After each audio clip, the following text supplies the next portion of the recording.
بسم اللہ الرحمن الرحیم۔ محترم ساتھیو، حجاج بن یوسف کون تھا اور یہ بدبخت صحابہ کرام کی اولاد کو بے دریغ قتل کیوں کروایا کرتا تھا، اور یہ سادات کرام یعنی سید زادوں کا بھی دشمن تھا اور ان کو بھی کھلم کھلا قتل کروا دیا کرتا تھا؟ اس کی کیا وجہ تھی اور اس کے پیچھے کیا عوامل کار فرما تھے؟ اور حجاج بن یوسف کے بارے میں جو حقائق اور اس کی شخصیت کے بارے میں جو روایات پیش کی جاتی ہیں کہ یہ نہایت رحم دل عادل حکمران تھا، اس کے بارے میں کیا حقائق ہیں آج کی ویڈیو میں جانیں گے۔ محترم ساتھیو، حجاج بن یوسف قبیلہ بن ثقیف سے تعلق رکھتا تھا اور اس کا باپ پیشے کے لحاظ سے ایک مدرس تھا۔ اس نے حجاج بن یوسف کو بھی اپنے نقش قدم پر چلانے کی کوشش کی اور اس کو بھی مدرس بنانا چاہتا تھا، لیکن حجاج بن یوسف کی طبیعت میں اشتعال تھا۔ اس کی طبیعت میں حکمرانی کرنے کا خواب تھا اور یہ اپنے ہم جماعتوں پر بھی حکمرانی کرنے کی کوشش کرتا تھا اور ان کو اپنے تابع فرمان رکھنے کی کوشش کیا کرتا تھا۔ اس کی نس نس میں حکمرانی کا خواب سمایا ہوا تھا۔ اسی جستجو میں اس کو عبد الملک بن مروان کے ایک وزیر کے گھر پر ملازمت کرنے کا موقع میسر آیا۔ عبد الملک بن مروان کا یہ وزیر اس کی انتظامی اور حکمرانی صلاحیتوں کو بہت جلد بھانپ گیا تھا۔ اتفاق سے انہی دنوں عبد الملک بن مروان کو اپنی فوج میں بڑھتی ہوئی سستی اور کاہلی کو دور کرنے کے لیے ایک ایسے شخص کی ضرورت تھی جو سخت گیر ہو اور اس کی فوج کے اندر بڑھتی ہوئی سستی اور کاہلی کو ختم کر سکے۔ عبد الملک بن مروان کے اس وزیر نے اس کے سامنے حجاج بن یوسف کا ذکر کیا تو عبد الملک بن مروان نے حجاج بن یوسف کو اپنے پاس طلب کر لیا اور اس کو اپنی فوج کی سستی اور کاہلی کو ختم کرنے اور نظم و ضبط کو پیدا کرنے کی ذمہ داری سونپ دی۔ حجاج بن یوسف کی یہ سخت گیر طبیعت عبد الملک بن مروان کو بہت پسند آئی اور دیکھتے ہی دیکھتے عبد الملک بن مروان حجاج بن یوسف کا معترف ہو گیا اور اس کی فوج میں اس کا رعب پھیلنے لگا اور اس کی فوج سے سستی اور کاہلی ختم ہو گئی۔ عبد الملک بن مروان حجاج بن یوسف کا معترف ہو چکا تھا، چنانچہ اس نے اس کو کئی مہمات پر روانہ کیا۔ اس حیثیت سے اس نے عبد الملک کی خوب خدمت کی اور اموی فوج اس سے دہشت کھانے لگی۔ عبد الملک بن مروان نے جب عراق پر حملہ کیا تو معصب بن زبیر کے خلاف حجاج کے سخت اقدامات نے عبد الملک کو قائل کر دیا کہ حجاج بن یوسف اس کے کہنے پر کوئی بھی اقدام کر سکتا ہے اور اس کے لیے اخلاقی اور مذہبی حدود کو عبور کرنا بھی کوئی مشکل کام نہیں۔ خلیفہ اول ابو بکر صدیق رضی اللہ تعالیٰ عنہ کی صاحبزادی سیدہ اسما کے بیٹے عبداللہ بن زبیر اس وقت مکہ مکرمہ میں پناہ گزین تھے اور عبد الملک کو ان کی حکومت ختم کرنے کے لیے کسی ایسے شخص کی ہی تلاش تھی جو عبداللہ بن زبیر کا خاتمہ کر سکے۔ چنانچہ حجاج بن یوسف کو اس مہم کا ذمہ دار بنا کر بھیجا گیا۔ حجاج بن یوسف نے مکہ کی ناکہ بندی کر کے غذائی بحران پیدا کر دیا اور سنگ باری کی اور اس نے اپنی فوجوں کو خانہ کعبہ پر سنگ باری کا حکم دیا۔ جب اس کی افواج نے خانہ کعبہ کی حرمت یا عبداللہ بن زبیر کی اخلاقی درخواستوں کی وجہ سے ہچکچاتے ہوئے اس مکروہ فعل کے ارتکاب سے انکار کیا تو حجاج بن یوسف خود سنگ باری کرتا۔ اس مہم میں حجاج نے انتہائی صفاقی کا مظاہرہ کر کے عبداللہ بن زبیر کو شہید کر ڈالا اور ان کی لاش کو کئی روز تک پھانسی پر لٹکائے رکھا۔ حجاج بن یوسف نے عبداللہ بن زبیر کو شہید کر دیا اور ان کی لاش کو لٹکا دیا تو اپنے آدمیوں کو حکم دیا کہ جا کر عبداللہ بن زبیر کی ماں کو میرے پاس لے کر آؤ اور اگر وہ آنے سے انکار کریں تو اس کو سر کے بالوں سے کھینچ کر لاؤ۔ جب وہ آدمی ابن زبیر کی والدہ سیدہ اسما بنت ابی بکر صدیق رضی اللہ تعالیٰ عنہ کے پاس گئے اور جا کر ان سے کہا کہ آپ کے بارے میں حجاج بن یوسف کا یہ حکم ہے، تو آپ نے کہا کہ میں نہیں جاؤں گی، مجھے بالوں سے کھینچ کر ہی لے جاؤ۔ اب وہ لوگ سیدنا ابو بکر صدیق رضی اللہ تعالیٰ عنہ کی صاحبزادی کے ساتھ ایسی حرکت نہ کر سکتے تھے، چنانچہ حجاج بن یوسف خود غصے میں پھنکارتا ہوا سیدہ اسما بنت ابی بکر صدیق کے پاس آیا اور آ کر کہنے لگا کہ دیکھا میں نے تمہارے بیٹے کا کیا حشر کیا۔ تو سیدہ اسما بنت ابی بکر صدیق نے جواب دیا کہ اے بدبخت حجاج بن یوسف، تو نے تو میرے بیٹے کی دنیا تباہ کی ہے لیکن میرے بیٹے نے تو تیری آخرت برباد کر دی ہے۔ یہ سن کر حجاج بن یوسف لاجواب ہو کر وہاں سے پلٹ گیا۔ حجاج نے ہر اس شخص کو قتل کر ڈالا جس نے بنی امیہ کے اقتدار کے خلاف زبان کھولنے کی جسارت کی۔ اس کے مظالم نے عوام کے حوصلے پست کر کے رکھ دیے تھے اور وہ اموی غلامی پر رضامند ہو گئے تھے۔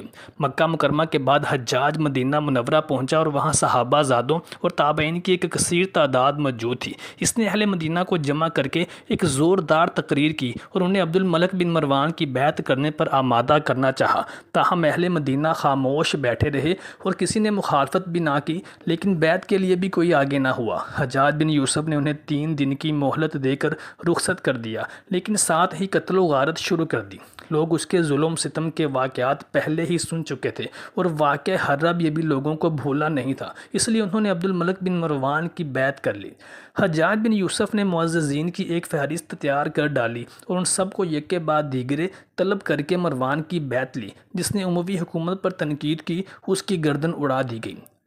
2 ماہ تک اس کی بربریت کے بھرپور مظاہرے ہوتے رہے۔ بالآخر یہ قیامت ٹل گئی اور حجاج بن یوسف کا تبادلہ عراق کر دیا گیا۔ اس نے صرف 12 آدمی ساتھ لیے اور 1000 میل کا فاصلہ طے کر کے بالکل غیر متوقع طور پر کوفہ پہنچا۔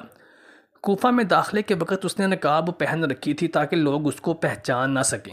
اس کے ساتھی اہل کوفہ کو پکار کر مسجد میں جمع ہونے کا حکم دے رہے تھے۔ وہاں حجاج بن یوسف نے ایک سخت گیر تقریر کی۔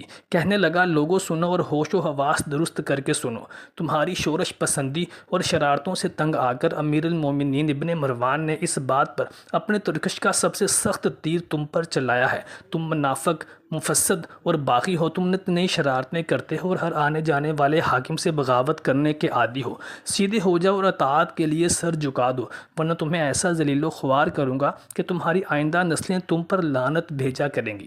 میرا غصہ سخت اور بہت تیز ہے اور میرا انتقام بہت ہولناک ہے۔ تم سیدھی طرح راہ راست پر آ جاؤ، ورنہ خدا کی قسم میں تمہاری کھال کھچوا کر اس میں بھس بروا دوں گا۔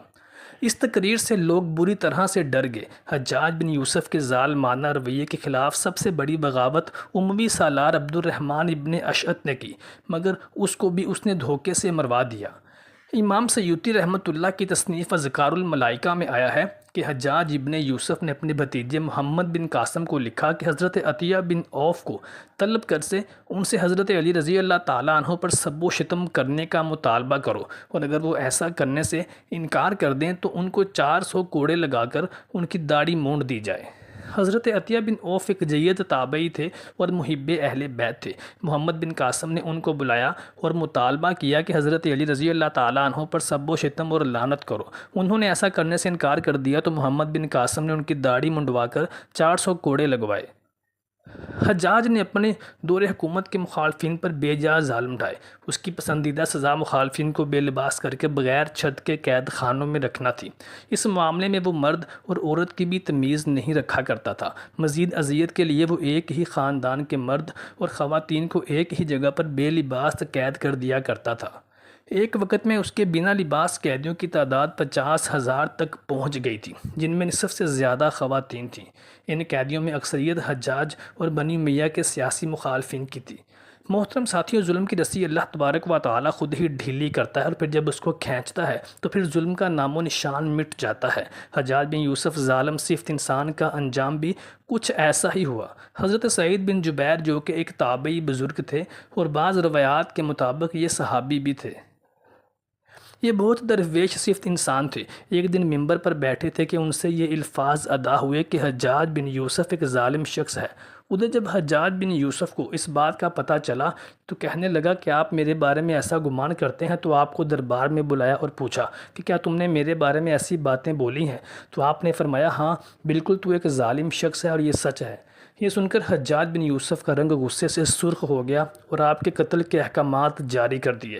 جب آپ کو قتل کرنے کے لیے دربار سے باہر لے جایا گیا تو آپ مسکرا دیے۔ حجاج بن یوسف کو ناگوار گزرا۔ اس نے پوچھا کیوں مسکراتے کیوں ہو؟ تو آپ نے جواب دیا، تیری بے وقوفی پر جو اللہ تجھے ڈھیل دے رہا ہے اس پر مسکراتا ہوں۔ حجاج بن یوسف نے پھر حکم دیا کہ اسے میرے سامنے ہی ذبح کرو۔ جب خنجر گلے پر رکھا گیا تو آپ نے اپنا رخ قبلہ کی طرف کیا اور یہ جملہ ارشاد فرمایا، اے میرے پروردگار، میرا چہرہ تیری طرف ہے، تیری رضا پر راضی ہوں۔ یہ حجاج نہ موت کا مالک ہے نہ زندگی کا۔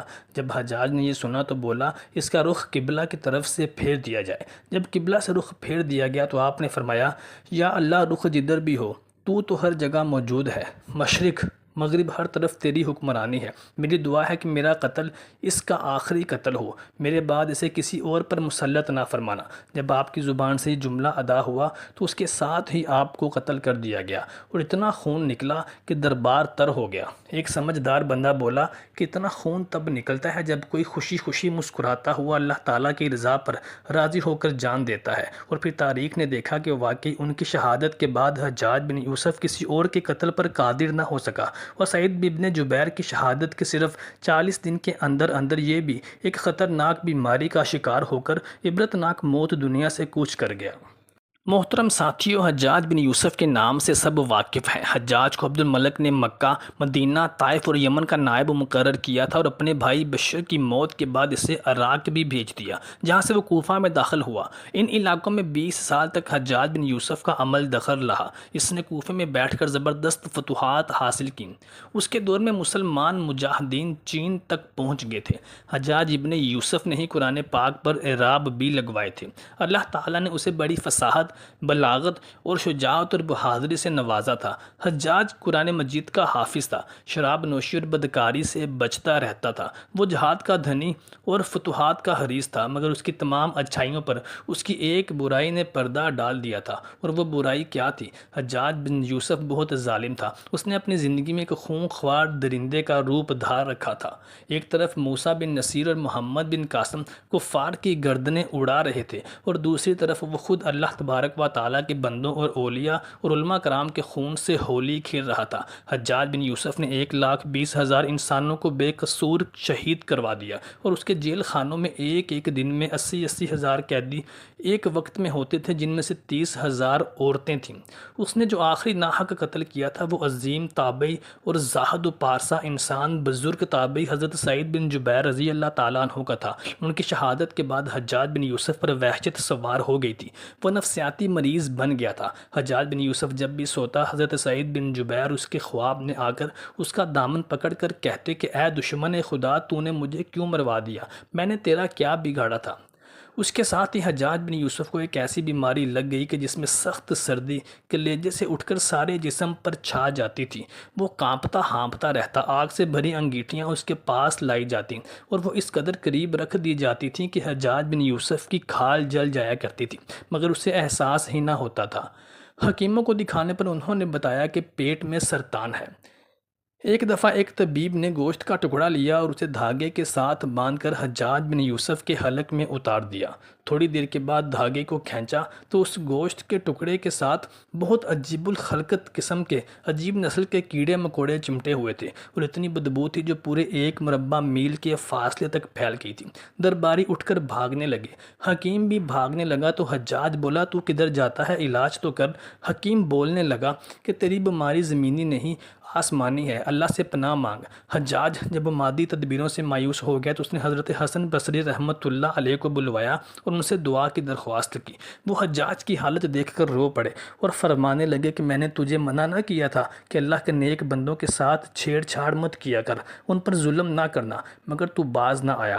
وہ کہتا تھا کہ اللہ 70 ماؤں سے بھی زیادہ اپنے بندے کو چاہتا ہے اور پیار کرتا ہے تو مجھے بھی معاف کر دے گا۔ تو حسن بصری رحمۃ اللہ فرمانے لگے کہ کیا تو یہ چاہتا ہے کہ دنیا بھی اپنی مرضی کی زندگی گزارے اور آخرت میں بھی تجھے تیری مرضی کی زندگی مل جائے؟ حضرت جبیر رضی اللہ تعالیٰ عنہ کی وفات کے 40 دن بعد حجاج بن یوسف کی بھی عبرتناک موت ہو گئی تھی۔ جب دیکھا کہ بچنے کا کوئی امکان نہیں تو قریبی عزیزوں کو بلایا، جو بڑی کراہت کے ساتھ حجاج بن یوسف کے پاس آئے۔ وہ بولا میں مر جاؤں تو جنازہ رات کو پڑھانا، اور صبح ہو تو میری قبر کا نشان بھی مٹا دینا، کیونکہ جس قدر میں نے ظلم اور سفاکیت کی ہے، لوگ مجھے مرنے کے بعد بھی میری قبر میں بھی نہیں چھوڑیں گے۔ اگلے دن حجاج بن یوسف کا پیٹ پھٹ گیا اور اس کی موت واقع ہو گئی۔ اللہ تبارک و تعالی ہمیں ظلم کا نشانہ بننے والے تمام مسلمانوں کے حق میں آواز اٹھانے کی توفیق عطا فرمائے، آمین۔